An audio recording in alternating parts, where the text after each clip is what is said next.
Koe inga koe Pekia ma tau tolu, Atonai, o fakatatau ke Tohitapu.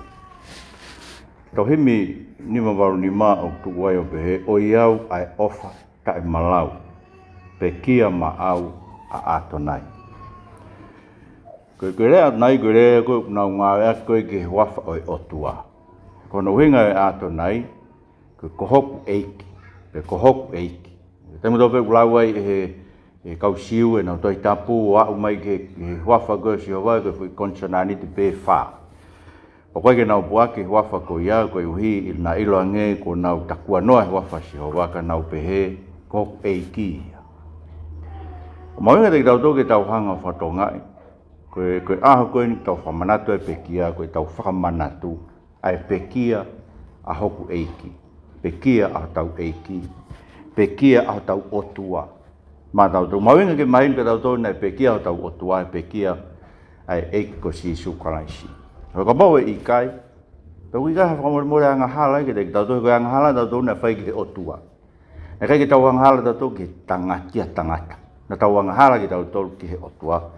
Kono winga ia o mahino po mau inga te tau tau pako sione ni whakamahino o bitu te tau tau. Koe otua e tau hanga lawaki. Tau hanga o whamau. Kalau se whai e pe tutuki pe hoka tawa he kolosi. O tau otua e. O whawhakau ma pe koe taimlahi tau lau e tānoa koe ni pa tau pesi. Ka pa nau ia ia koe ki whai e mea koe ni. I kai ki kau au e kaila ke tuki whao. Ko wam ke whakamahino ke te tau tau, na tau kau ko toa pe, he tuki whao karaisi. Mōna pe lawe tau himi whao no hiwane pe he, oi hato whakapō. Nā ku kau he tuki whao. He koe ha. Ko ngai hia e na karu se whai a tau eiki. Ai maungi o te tau whanongo pe o pe, o pana tau iai tau nei kovi pe ka kaina nau whai, nei kovi pe a pita, nei kovi pe si utas ikai. Ko tau tolu i. Koe kovia a au mo au na tau kalu se whaia tau eiki. Koe ke tau o ngoi, koe hia koe ni hono kalu se whaia mi saia ai otua. O iho tau awhini mai. O ka bai kai ke tau tui ke eiko si sukaraisi, te tau woki heri koe hui koe hia koe ia. Koe koe tau ngā kalu se whai a Atonai. Wangi manatui pe koe gosperi. Koe gosperi ne Pekia, a Christ, koe hui tau ngahi ang hala, o fakatatau ke Tohitapu. Pea nai te rio, e koe konga ia, o taranoa kia sionu mai taha walu, mo sionu mai taha iwa i ahon. Koe ringai poine nima kolo aki upe he. Ko ki tau tolu pena tau lawa ki a Atonai, whae tau ke Tohitapu. Tau lau whataha vesu aki ke taha whawa taha walu. Pea here ne polofora pe ea si isu. E aluat mo ne kawako, ne laka ke tua wai winta ko ki tilone. Koe potu ko ia na tuwai hango e tapu. Ne huke e ia mene kau ako, siu tasi whoki kono lawa ki, na ne ilo ke potu. Nai whawataha kia si isu mene kau ako. Ko maurewa siu tasi wahenga tau, mo ka wofisa me oek taura eiki, mo e kau whare si. Pene hau ke potu ko ia me ngai tūhulu, me ngai mama, mahafu. Kako si isu, ne onga tane mea, e mea ko toa pe kunu mai ke te ia. Kana ne haere atu pe o ne wholofora ke te knau tō. Ko hae ungo kumi ki ai, e nau tāri ki ai. Si isu mei Nasareti, ka wholofora e te knau tōru kuau eni. Kana tumbo ki nau tōru whaka si utasi kono lawaki, pea ne mea ko ia ke te knau tōru o pehe kuau eni, na nau holomui o tō ke kereke. Pea nto e whiawea ke te knau tōru. Hai mo kumi ki ai, pea nau pehe. Si isu mei Nasareti, e tārea si isu, ne utara ke te knau tōru kuau eni. Ko ia, ka pau kuau o mo kumi ki ai, tuwange tu ngā mean ke nau alo. Koe whaia koe uia ke whakamooni ke wholofola na ne whai o pehe. Ki nau toru ke whaaki mai, ne gai te utuku anau taha ke moe. Kako Saimone a maka foki, ai e ko mau here tā. Na ne unuhia ne tā e tama e ke taura e ki lahi. O ne tuuso nau i te ringa tō matau. Koe hingoa e tama e ki ko marikusi. Mea si isu ke pita ai e here tā ke ono ai anga. Koe pehe koa ke oa nā kuinu a ipu ko tuku mai e tamai. Koe koe wahinga tau mo e ki tau mo e ka ofisa o hasiu na nau kuke si isu o hai. O nau motua takia ke anas ke tamai e waifi o kaya fasi. Ai na taura e ki lahi e tau ko ia. E ko kai a fasi ko kia na ni whare a hasiu o pehe. Ono le rei ke mate ha tangata e taha koe uhi koe whainga tapu. Whora tonu e tau e ki. O we tai peke o tua. Iyo. Ko Atonai koe o tua ani koe uhi usike vesi wha. O kune mea i ai mea ko tō pe utu nuk mai kai alua tu Pekia. Koe uhi kune awhio i eia ai mea e hoki e te ia. Koe mea ia ko tūtūni he tamai ke te. Ko koa wai pe e vesi o no. Ko hai mō kumi ke koau. Tamana na uholo mui o tōko toki kere he fu uivi o e huafa ko ia ko koaua i pē ia ko sihova vete haisi ai. Haere mai ke veteange hono kakai ko ia pena haere atu veteange hono kakai me ispite. Pea oku whakakakato e Tohitapu heni tau mai ke te tau tolu. Ko ina tau lavaki ia. Ke more ene mo ui a ana. A tau eiki. A Atonai ai otua. Koe uika e ua na amore hatahaia o ki tautolu. O ki tautolu koe ko tohaki e te e tamai. E ko ngai koe nang tamai ke te tautolu e apostolo koe meu whakakato heni. Ko reanga si isu ke te tautolu. Ke nauhanga moa o whakahawhisi ka kai koe ni veshiwa. Koe ko ki tautolu ke whaki mai. Ne i kai te utuku hanau taha ke more. Ai mai ke te tautolu. Whawhora mea si isu na e whai vai tafitu.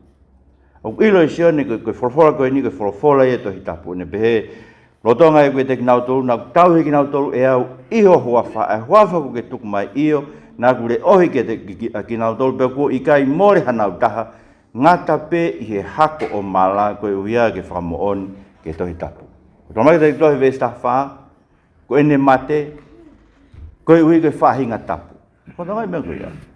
Bege besi isu e koe ke kakai ai otua, koe kakai whiri ai otua. Koe ki kaua mamani ka atoa ia, he Pekia ai otua. Koe otua, nani hanga tūtū ni kakai, koe ki nau tōlu ia, ahono whaahinga tapu, pane tūtū ni kakai e more ia. Koe hako ia mala. Koe mwela hako mala, te nau alu be ki nau tōlu ia. Heke ki nau nofo mau ki nau tōlu ia, i he mooni e wholofola e toa, i he gospel. Koe wehe ko Pekia e ko si sukraisi, koe ne Pekia ai tangata e taha mai whainga tapu. O ku whakangata pe ia, ki he kakai tohaki mai e he otua ki a te ia. E whakaukau koe hamena ke hau ai koe ke hau ngai kāinga. Marape ko koe beu ke hau ho mari, koe ke hau ho whanau au, koe ke hau whangamopuna. Ko hano ingo ke nau hau ai ki he e ko si sukraisi. Ono uhinga. He kua pau ke toho aki he tamai e kakai kia sisu. Mai ke te tau koe hako i o mara e i kai ke toho aki. I maten toho aki mo peka te nau te alu pe ki nau tolu. Heu kai ke vovo pe ifo ke te nau tolu. Koe ki nau ilo e nau tolu e nau fie ma. Ai whaka mo ui koe ni. Ai ni whai he eiko sisu karaisi. Ma tau tolu. Iyo. Na tau rawaki e tau tolu ia o more ene mo ui. Ke oa na more ki tau tolu koe ni. Kua toho aki mai e eko si Isu Kraisi. Kāinga koe mea fua e tau mui whakaristiane, koe tau osiki. Koe tau lere i whakapuepue koe ni ke au whengata. Kono wa, koe tau tolu pehono si asina tau whakawisinga e Atonai o whakatatau ke Tohitapu vesta hani maa ke ua whitue wahe taha walu. Whata? Rai mui ke si Isua Saimone Pita, pe pehe moha tamako e taha. Koe tamako koe ia koe wheiloa ke taura e kilahi. Pe hu whakataha e mo si Isu ke loto a e taura e kilahi. Kakatua pita i tua a he matapā. Koe nei aloatu e tamako e taha, a ia koe whailoa ke tau hei kilahi, o ne rea ki whine na reo matapā, o ne whakahuma a pita. Rea i ke pita e kaunanga na reo matapā, ko koe fok, koe taha i kau wako e tangatana o, e be e ia kuikai. Nei tutua e kau tamai eiki me kau ofisa, ko nau tafu hafi malala, he nai momoko, pe nau mūmu ai, pe nai teki nau tolu a pita foki, ku ne tu o mūmu. Pe whawhewi he taura e glahi kia si Isu, me ne kau wako, pe mune tokateri ne, pe atari e si Isu ki ai. Pe toko tahau ko urea asi o whai ki maamani. Ko e kuako na e whai mau pe a whare lotu, kai o maai he tempare, ai potu, whataha ki ai ha siu kotoa. E nei kai te whai fufu nake hamo mo irea. Hau ke whewi e kia te au. Whewi pe ke te kinau tolu ko whanong kia te au. Pe koe ha e kurea na e whai ke te kinau tolu. O kula au ilo e ki nau toloni e ngai mea kua urea aki. Pe ne mea pehe, toko taha e kau ofisa na e tuwai, na ne aiha pe kalai o si Isu o ne pehe. O pehe koa o tari ke taula e ki lahi, tari si Isu ki ai. Ka pau ko kovi a kurea pe i whakahai a kovi. Ka pau ko rerei, pe koe haa ko ke tā ia iau. Whekawa e a nasi ke awe haisia ia ki a kai a whasi ke taura e ki lahi. Rotonga ia mo e tua Simon e Peter o mumu. E nau pehea ki a te ia ko koe foki. Ko taha e ne kauako o, whakai e ia o ne pehe o ikai. Rea toko taha e kau tamai ke taura e ki lahi. Ai e koe toko taha ne kāinga me tangata ni tuusi o ne te ringa e Peter o ne pehe. Ikai nā kumatua ki sio ki te koe ngō e tapu whakataha mo ia. Pea toi whakai kai e Peter.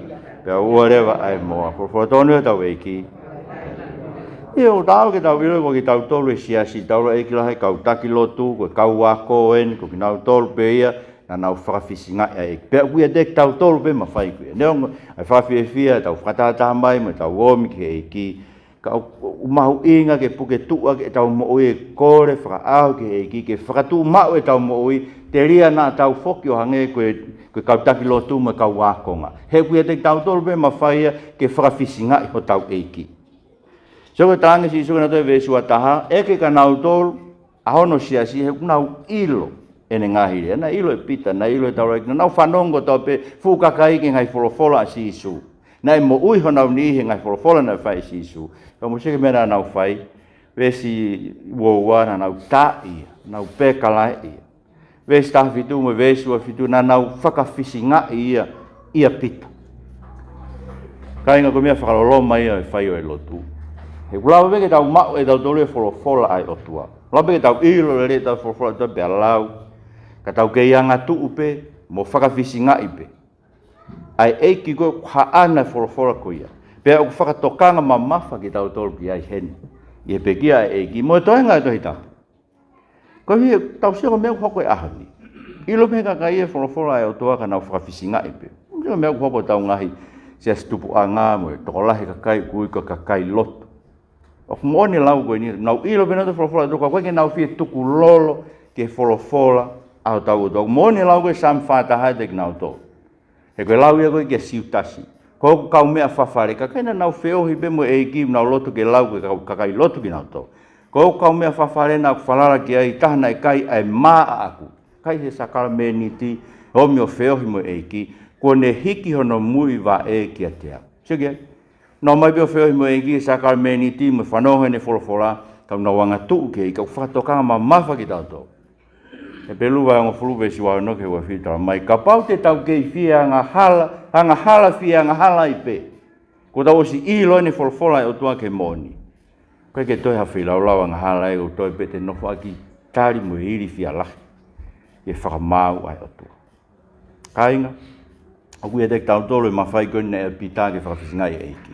O kuia te tau tolo e mawhai koe ne taura eiki lahi ke nau hanga pē kalai mo wanga tu ke tau eiki. Ko mwelo ko hinga ne Pekia. Ko hinga ne Pekia. Ko hike ne omi ke te tau tolo ha mawhai, haivi, ha mālok. Ke tau mau e wholofola, tau mau e tau wholofola kau tau whima ha mālok. Ke tau fie he wholofola ko ia. Ke tau fie ke tuku lolo e tau moi ke wholofola. Ke tau fie ke lau whaka wholofola ko ia. O whakalau ke tolu. Nā tau kau whakataha mo māmani no whawhisingai o Atonai e whakatau ke Tohitapu. Wahe taha walu ve sua walu ke wahe taha iwa ve staha no tau whakataha. Pena utake a si isu me whare o ka whasi ke palasi. Pena kei hengi. Pena kei te nau hue ki nau tolu ke palasi ke ui ke oa te nau tae maai. Ka nau kai e Passover.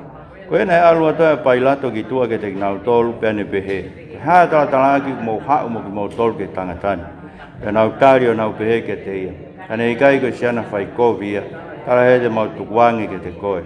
E mea e pai latu ke te nau tolu. Pe a wea ki mou tolu, mou whakamau, whakatatau ki mou lau. Pe a lea ai ke te ia hasiu. Kau i kai ngofua e mau tāma te ia taha. E whai bege whamaoni ke wholofola si isu, aia nene whai he ne whakatata atu e mate anga tene Pekia ai. Koe na toi huai e pai latu ke palasio ne uianga si isu o ne pehe ki ai. Ko koe tui o ka kai siu o pe tari si isu. Ko rea pe a te koe pe o vieha ni ihi kuna whaha pe he iau ki a te koe. Pe tari a pai latu, he koe siu au, ko ka kai o ou mo ho e taura e ki ko nau tuku koe ki a te au, koe haa kua ke whai. Pe tari si isu, ko kure a ngā kui kai o mama ko e ni. Kane o mama ko e ni o kure a ngā pe he e tau ha ku kau o ofisa ke ta ofi o kutuwange ki ha siu. Ka koe ni, ko kure a ngā kui kai o eni. Koe na e rea e pai lato ke te ia. E tā koe tu i koe o, pe tare sisu ko ia pe u ke mea ko tu ia ko mea ko ia na whanau ia iau pe ko mea ko ia ko hawai ki mamani ko e ke whahai ai mo oni ko e ko tō pe ko e mo oni ne tokanga ki hoku reo pe mea pai laki ke tei ko ha tu ai mo oni pe ne rea pe e na ne toi alu ki tua ki ha siu ne pe e ke te knau tolu ko au ki kai te mo ilo ha hia e tangatani ka koe ni Uki ai mo wanga foki ke uwete atu ha pōpula e taha i he pāsowa. Pea ko maulo tōko ha ke uwete atu e tui siu. Pea nau toi kalanga i ko tō pe o pe. O e tuku mai se nana kā ko para pasa. Pea koe ni ko para pasa ko kai ha a kaui. Pea tōku puke pai lato e sisu o ne kau i maia. Pea fi e kau tau a klaun talatala o ai takai ki ono fofonga. Pea nau ai ke te ha kofu kulokula. Pea nau holo mai ke te o nau pehe. E i tui siu. Ana watu ke te ia ngai pe kalai. Te alu ki tua pai lato ne pe ke te knau tolu. Wakai o ko omia ki tua ke te mau tolu, ko hui ke mau ilo, ukai te umau hane mo mo ihia. E hawa e si isu ki tua, o ai ke te ia klaun talatala, ma kofu kurokura. E mea pai lato ke te knau tolu. Wakai ko ena e tangata. E mamata rewa ke te ia e ho eik taula eiki, me kau ofisa. Anau whekalanga i o pehe, kalu se whai, mea ke te knau tolu e pai lai. E mō awea o kalu se whai e ki mō tolu. E ko au i kai te uilo hane hia. E tari ki ai ha siu. Kau ki ai ha lao o mau tolu, pe he lao ko ia ko ton ke ne mati. Ka weina ne lao ko alo o e otuai. Pe whanongorewa pai latu ki wholofora ko ia, whakau tūtua e ne teteki.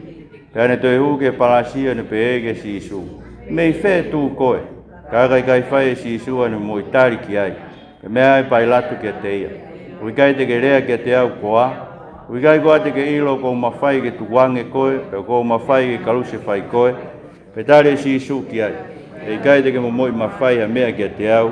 O kane tai au au no tuku ke te koe mei olunga. Koe au kuhulu atu ai angahal a ana ne tuwange au ke te koe.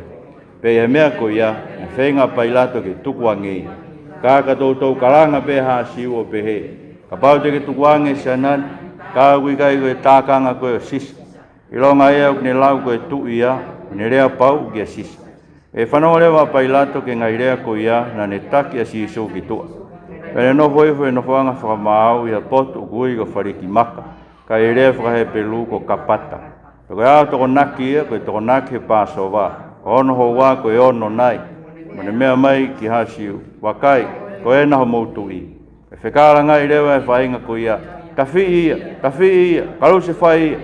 E pe pai latu ke te knau tolu. Kalu se whai ko aho mautu i, tari ho i taura e ki ui kai ha mautu i ko sisa pe. E ne toki tuwange ke te knau tolu ke kalu se whai. Rokola tonu tau e ki. Iyo koe wata walu me solo no mai te tōta mai si isu i kai o mama ko e ni hono pure anga. Koe ke ta ofia me ngai mamahi koe ni ko pau ke ne fōwai ke tāmate. Kage? Mai no te tauto ne whamainu kona he vesta hataha e wahe taha hiwa. Koe mawhai koe nu angia pai lato me hoi tauna eiki me kau siu. Ke whai ako no whakamaua ia pia ke kalu se whai ia. Koe mawhai o angia ke te knauto mehe otua. Koe hui ke vesta lua e wahe taha walu. Mahina ne tautou tala be si isu. I ngai gospeli. E puke ia he kau takilotu siu e te hoi tauna eiki me kau skala ipe kau tangata e Tohitapu. Kai te nau tāmate i te nau awe ke sentaire. Ka hui ke tāmate ia e sentaire. Ko mātiu, wahe wanoa koe vesta hiwa u pehe, e lau koe e whawhora si su, pe te nau tuku atu ia, e kau mātu a e lotu, kau mātu a e siasi. Te nau tuku atu ia ke kau sentaire, ke nau tau kae ia, mo haha, mo kalu se whai. Kono mate angai. Koe pau ke kalu se whai he a kau, ne kai ke hatau tea mate e kau siu, koe tau tea kau siu ia, koe ai koe ne whai koe ke se misi, koe tu usi e ulu, ne whai koe ke son baptaiso, pe ko hano tolo maka, tap mo weiki. Koe nge tau te whakasiu e kana elo si isu e kono mate angauna kua pau ke kalu se whai e tutukia ki he akau. Ka mane te tau tolu kono hala koe ki he kalu se whai ia, ne pau ke ne whetongi e ia tangata anga tuu koe ni ko parapasa. Hane ko lau, koe whetongi ia e otua e tau ngahia. Mo mea ka pau, koe tangata beo si isu, men whakapoto whawhai, lau whakapoto en whawhai he kau. Whai aku sa tau tai me ka aku tohi tau. Tamai tuko, o nere ke Pekia o tua o na kono tangata pe. Mo ilo ka bana Pekia pe no tangata. o palapasa tō taha befa more. He koe tangata ina e whetongi e tangata ko si Isu. Koe uhinga lawa e tau whamore tau ngahi ang hala, he nai pau ke hiri whaki e tau ngahia kihe otua. Pau koe ko ha otua kehe si Isu Christ. Koe otua koe alo ia, ko hono toko ua ia, o toko toru tahai otua, na en katoa ia ai otua o nofo ia ia. Koe ka lawa ke whai hene Pekia, ai whakalelei o maamani mo otua koe tamai. Ai whakalelei o mea koe tau pe, koe tau wang halana e whai ke he otua. Pea nai kalu se whai nai to'o he otua e tau ngahe, ka pau, koe hange ka lai maamonga koe otua kehe alo ia. Tau wang halana toke tamai, pe tamate i alo ia. Ika i whai hala o tua, koe hei kaina kai ke hakaunga e alo ia, ki e tau ngahe ang halana e whai ke tamai. Ka pau koe otua pe ia, koe tahai otua ka kunau toko tolu. Koe otua ka kato tangata ka kato. Kai ke toi lawa ke whakamawahe wahe hono tangata mono otua. Koe mea ihe ne to'o koe hia koe apalapasa. Kuo lawa e whamore more ai anga hala maamani katoa. Koe hui ko atu e tau wanga hala ko toa kia iyo. Koe ne whamatala ne tautou whamatala be kua pau ke kaluse whai e kua pau ke hiki hake he akau. Koe hui koe anga hala koe mea whakamala iai. Kau whawhakau beta tōrau sio ka tahu ne whakau beta pe o ma koe hako mala i kau tau mala ia ko toa pe. Koe kau anga hala ko toa pe ki tau tō whamala ia e anga hala na talu be tala heo tua kia atama he ngō koe aho te ke kai ai akau, koe aho te ke talangata ai te ke mate. Tau mate ko toa pe he mala ia. Koe mea nei uhi ngai nei pau ke tau he akau, koe uhi ke hiki hake ia, tāno kia te tau roma he wataha. Kene awe tau malaya. Kata mai sio nega te tau tolu i umea tānaki mai sio mai tolu e tawha. Nai pau ke hiki hake ki olonga koe hui, ka tau tui ki ai. Hai kono hiki hake koe ki ngā tae mo sese toa wha, nau sio ke pa nau tui kia nau mau mo uia. Sio ni vai walu ve sua tolu, ka pau e hiki hake ki olonga te mau ilo koau. Te mau ilo ko sihova, ko koau ai pe, ko sihova vete haisia au. Koe ke mau sio mai ke te au, pa mau tui ke te au ke vete ange ki mo tolu. Whakatau a taina tuku ange ki mo tolu me hai ayanga halaho mo moi, me pure ayanga hala. Ka e lawa ke pure i ki tau tolu he maa o nioni whakaotua. Pako senu vai tau awe stolua nei pe, e hiki hekau ki olunga, pe teu tohoaki a maamani katoa. Ka ingo mea tau, koe ke tau fōi no malanga i gospel. Nemo, koe ke manako aia, manuki ia, alue kakaia me ai. Ka se tau tuku e tono malanga e gospeli, he kui ihe gospeli, ai mawhai tohoaki mai o otua. Koe kakaia e otua tene tohoaki ki nau toke nau sio ke gospeli, pea nau wifo ia he gospeli, pea nau manako ke gospeli, pea nau ilo, ko tau mo ui angai, pa nau fia, he whanongo mau ai pe. Ko koau ai pe ia, ko tutuki he kolosi, ko hiki hake ke olunga, koe kene awe tau ngahi anga whaa. Na tau kau whakataha mo maamaini ono kau se whai o Atonai, whakatatau ki he Tohitapu. Whakalo whakataha, ai vesi taha fitu ke tolu fitu e whakataha hiwa. Koia, ana o maua si isu, e alu atu eku ne fua moona hono kolosio ne au ke potu ukui, ke potu ulupoko, kono ui whakahe pelu ko kolokota. Koe potu ko iana na o kalu se whai a ia. E ai mahotoko ua ke taha meihe, mo taha meihe ka iloto a si isu. Pena tohi fo ke pailato ha tohi whakamatala o ne ai ke funga kolosi. Pena tohi ai o pehe ko si isu mei nasareti ko e tu isiu. Pena lau e tohi whamatala ko ia toko lahi o ha siu. Ko ina e ofia feitu kolo na kalu se whaia si isu. Ka e maana e tohi ia i refa he pelu, mo i refa ka loma, mo i refa ka karisi. Ko ina e ai ke pailato he utalo e ke o ha siu o pehe. O e te ke tohi ko e tu isiu, ka ke tohi. Nane pehe ko e tu isiu wai. Ka katari e pailato. Ko ia ko tohi ko tohi. Ko kau so tia hire nau kalu se whaia si isu. Na nau tono ngai ko fu nau wahe wha o tak taha e so tia ai wahe. Ko e maa no so te. Ko e anga e so te na i kai hano hoko anga. Kana e lalanga fua pe mei o lunga o whai ki lalo. Ko e na nau whepehe aki o na tau hae ia ka tau talo talo ki ai pe o hai ia. Ko e wia ke whakamooni e wholofola e nai pehe. Na nau tufa ke tek nau tolu hoko ko fu. E nau talo talo ke he kuteu. Ko e nai whai ngai mea ko ia he kau so tia. Pena e tu e ta wha kolosio si isu e ne whae, mo e toko oa e ne whae, mo mere whoko e waifi o Kariopasi, mo mere mei mahtala. Pe wakai si isu ke ne whae, mo e tua e ta mako, na ne ofai, na ne wholofola ke ne whae fe fine, ko e na ho tam. Hiri ana ne wholofola ke ta mako, Koe na ho whae. Pe me taimi ko ia, ne awe tamako e fe fine ko ia ki ono api ona. E ilia be mea i si su ko osi en e mea kotoa pe ke whamone e Tohitapu. Ka ne whorofora mai ko fie inua. E nei tuai haipu ko pito i he vinika. Ko e na nau humaki he wā i sope haoma ko whonu vinika. O nau hake ki ono fofonga. Pe maurewa si su e vinika na ne whorofora ko osi. Pe ne puno ono fofonga ne tuange no lau marie. Pe ko au toko naki e koe na e wheingai a hasiu ke oa na tau e kolosi e ngahi anga e sāpate. Pe koe aho lahi sāpati ko ia. Pe nau kori ke pailato ke whesi ho nau wae o awe ki nau tō. Koe na e omi e kau sōti au nau whesi e kau wae o ruaki pe moisiana e tahana e kau ngā kau se whai mo ia. Ka nau oke sisu o nau wakai ko Pekia ia. Ai de nau whesi o no wae o na. Koe toko tāwe kau sōti ana ni ho kai hono waka aki hono tau. Pena ta ferewa me ai ta mo Hawaii. Pe koe na ni mamata ai ko ni whamooni ki ai. Pe koe ni whamooni ko mooni o mooni. Pe koe loi toko tā ko ia o mooni be ni lau ko ia ke mo tui foki. E nai hopa ngai mea ko ia ko hui ke whamooni ai potohi o pehe. E kai mau a hui e taha o ona. Pe au toi ai me potohi e taha kune pehe. Te nau mamata ke te ia ko nau kai whaforatoni o tau eiki. Ai koe sāme ua wae ni whakakato no tuwha talo he kau sōtia hono kofu, whakau pēo ke uhinga no tuwha talo, tau mai paro vai taha no, ko tau tolu, tau whae talo, ka koe o tua ne tūtūni, ai ola e talo. Koe kofu e iko si isu klaisiko ku omi ke te tau tolu, ke whakakofu aki tau tolu, ke pūri e tau ngahi anga hala, o koe ke tau whiri tau tolu, ke o ombea e o tua ma tau tolu, ai kakai ko ne whiri, koe e pēo, tonu ke ne talo pe te ne ange ki ai kofu o eiko si isu karaisi. He koe mea whuke o koko i he tautui ki a karaisi. O tau totolo ato tau kofu anga hala iau ai ki ai. Kai omi hono kofu o nai kofu e maa oni. Ke tautui a ke pūri e tau ngahi anga hala. Kono wa, o se ke whakakato e Tohitapu katoa e vesi o walu e ne Pekia. E whorofora e vesi tolu noa kua osi. Ta mai te tautolo e luke na e pau ke whea misa ia.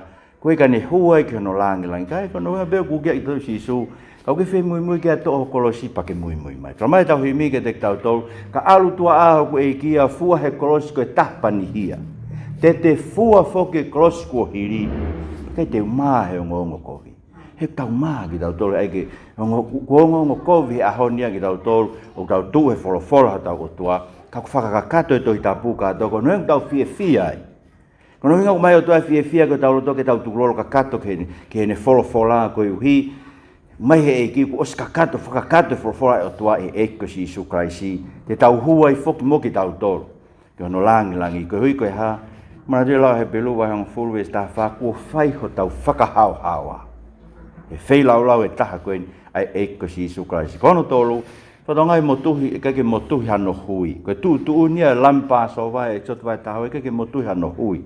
Na tau whamatara kai tau maranga e sotu vai tahawa, koe whakaukau ko tau kautaha be, koe ke paki mea, tau kautaha be, tau kai pe, i he lami e taha, tau moui pe, i he taa o e lami ko ia, e lami ko na hiri whake tau ngahi ang hala, pea ko ia tau hawai a ki tau tolu hala ia, whahawhia ki tau tolu, koe mea i he Pekia e tonu hia ma tau tolu. He koe tūtūnia e taha koe same tolu wha. Tūtūnia same tolu wha, be ulahe ngai mamahi o i maa oni. Kai whakawhia e ki mea, he kai ke motuhi hano hui e taha. Hoko te whamatara koe i same tolu wha.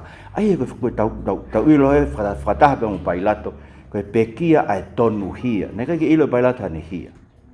Pe ne kai ke hane hia ana, ke tupu hono tutuke ke kolosi. Ka koe hipe ke tau ngahi ang hala. Nei Pekia e tonu hia, maa ki tau tolu hala ia ke whakaofi tau tolu ki hotua. Whawheta.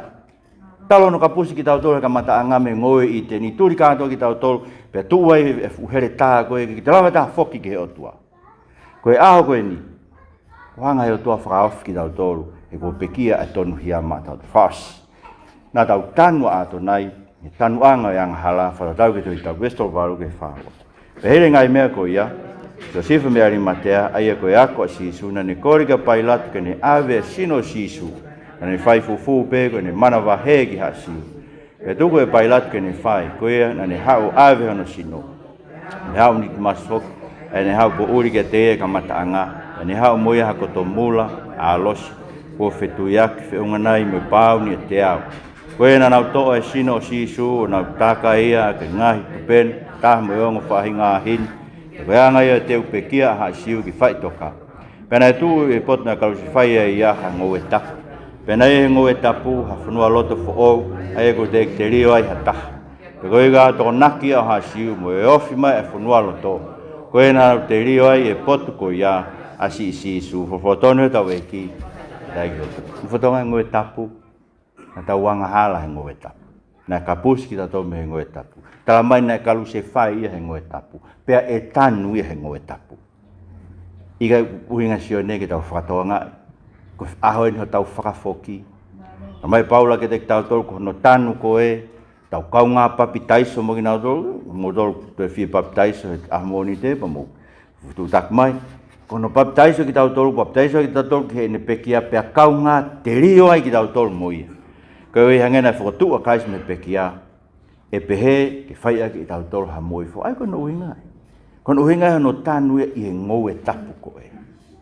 Koe ke tanu ai mo tau ngahi ang hala, tanu ai mo tau tangata motua, tanu ai mo tau mala ia. Koe hika tau kamata fo ou, ki tau tolu e ka kai ai otua. Koe ka kai whaka fo ou ho tau lau maari. Whanonga ta anoa e tala e palo vepi he ahoni.